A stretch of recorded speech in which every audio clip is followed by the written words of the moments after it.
Good morning students, myself Kothi Chalak. Today I am going to start your science subject in standard 6th. Your chapter 3rd is fiber to fabric. तो देखेंगे Pahli and Bujo won the first prize in the science quiz competition held at their school. They were very excited and decided to use the prize money to buy clothes for their parents. When they saw a large variety of cloth material, they got confused. Figure 3.1 में आपको cloth shop दी है, ये figure 3.1 है, ये क्या है? Cloth की shop है. The shopkeeper explained that some clothes or fabrics were cotton and some were synthetic.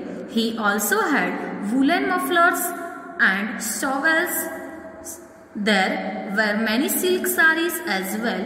Pahli and Bujo felt very excited. They touched and felt these different fabrics. Finally, they bought a woolen muffler and a cotton saree. तो क्या है इसमें कि Paheli and Boojho won the first prize in a science quiz. तो Paheli and Boojho ने क्या won किया था साइंस क्विज में? First prize. ठीक है. Competition held at their school. तो साइंस क्विज की कंपटीशन कहाँ थी? तो देयर स्कूल, उनकी स्कूल में हेल्ड हुई थी.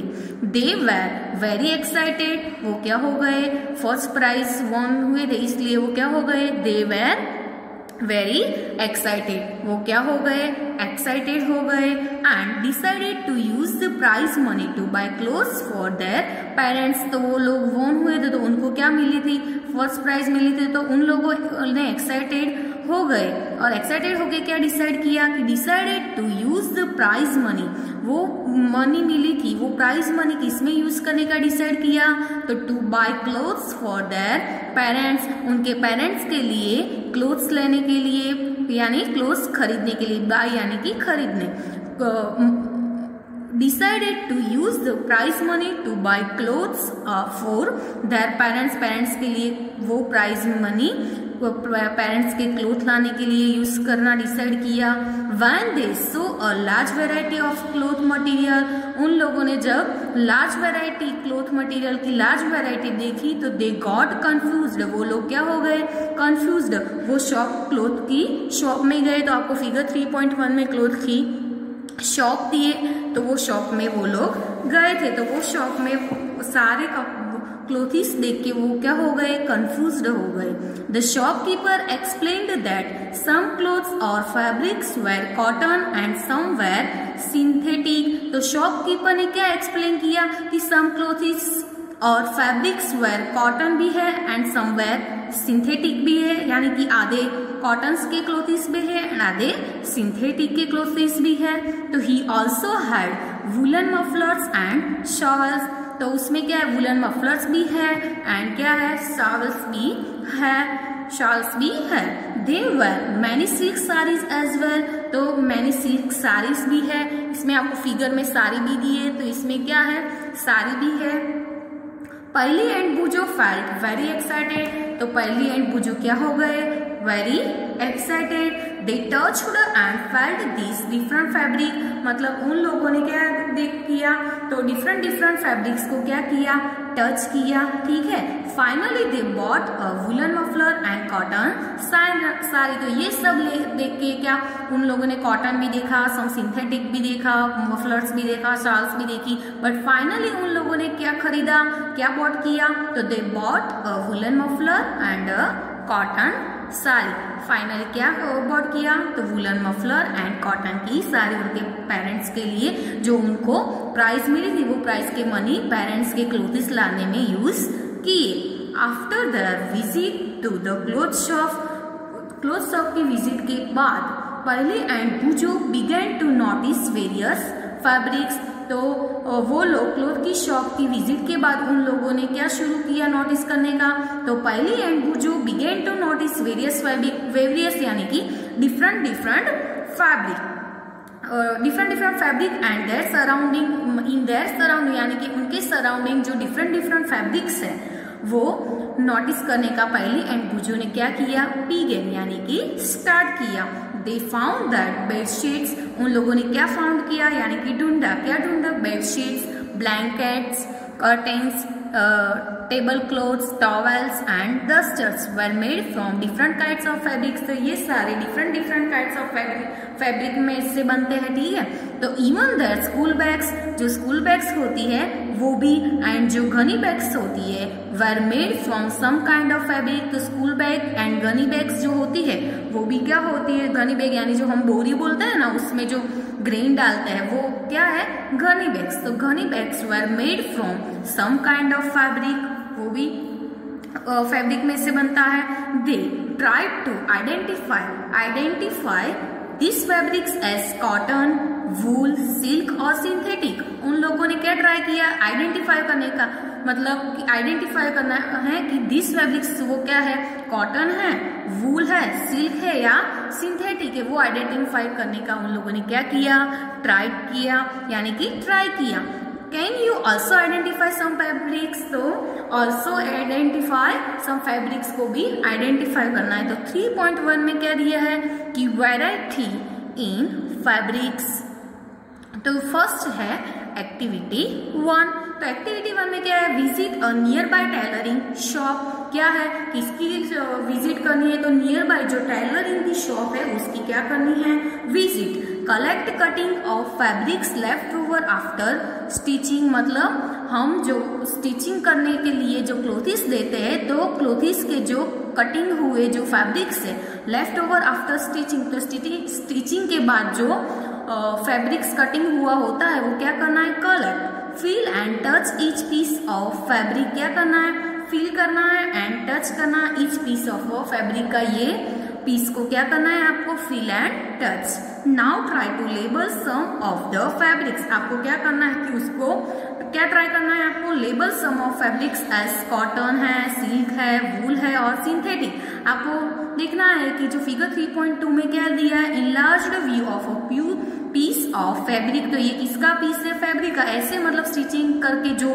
पीस बचता है वो आपको कटिंग हुआ जो पीस है वो देखना है कि किसका है, कॉटन का है, सिल्क का है, वूल का है कि सिंथेटिक का है। After asking for help from the tailor, आप उसमें टेलर की हेल्प भी ले सकते हो। Do you wonder that these different fabrics are made of when you look at any fabric, आप कोई any fabric को देखते हो, it seems a continuous piece. Now look at it closely, what do you notice? Figure 3.2 में आपने क्या notice किया वो, तो चलो एक्टिविटी 2 देखते हैं। तो एक्टिविटी 2 में क्या है कि select a piece of cotton fabric you labelled in activity 1।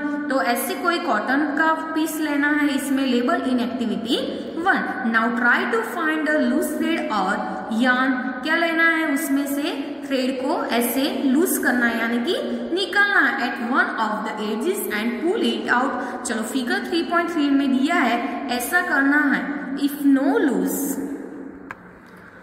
yarns are visible. तो चलो इसमें क्या है फिगर 3.3 में, ये किसका है, कॉटन का पीस। तो pulling a thread from a fabric, fabric में से ये क्या निकलना है, थ्रेड। ऐसे हम करते हैं तो ये क्या निकलता है, ऐसे हाथ से हम निकालते हैं हैंड से, तो वन थ्रेड निकलता है। ठीक है, आप कभी घर पे ट्राई करना कैसा थ्रेड निकलता है कि नहीं। You can gently pull one put with और विथ अ पिन और needles.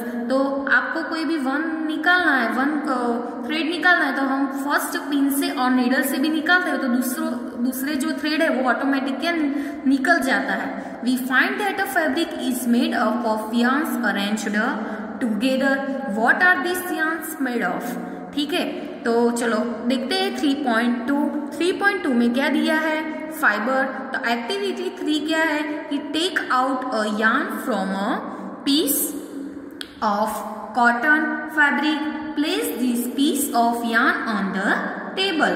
Now place one end of the yarn with your thumb, scratch the other end of the yarn along its length with your nail as shown in figure 3.4। जैसे 3.4 में आपको दिखाया है ऐसा ही करना है।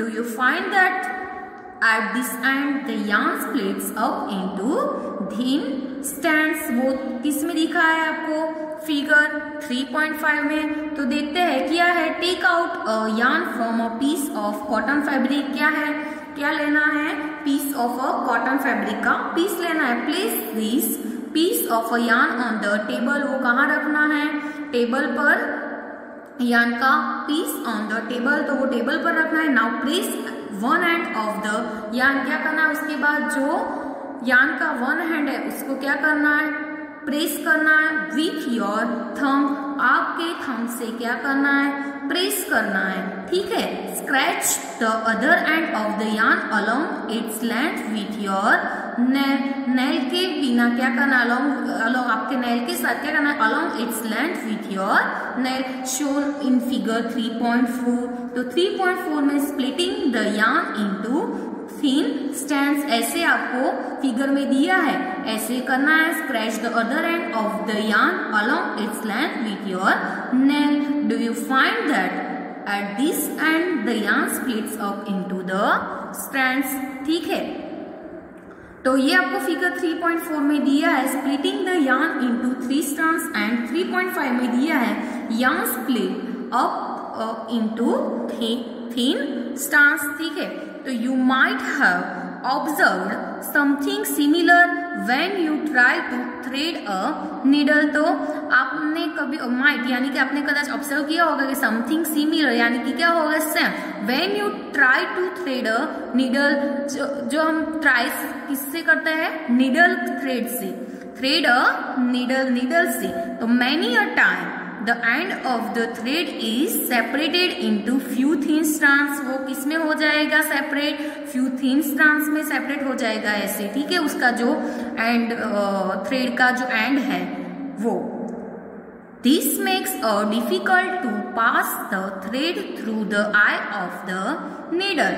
The thin strands of thread, what that we see, are made of two still thinner strands called, वो क्या हो गया, फाइबर्स। तो क्या होता है कि this makes it difficult to pass, वो क्या बना है, पास होने में डिफिकल्ट बनाता है, thread through the eye of a needle, needle की eye through। The thin strands of thread that we see are made up of still thinner strands is called, उसको हम क्या बोलते हैं, फाइबर्स।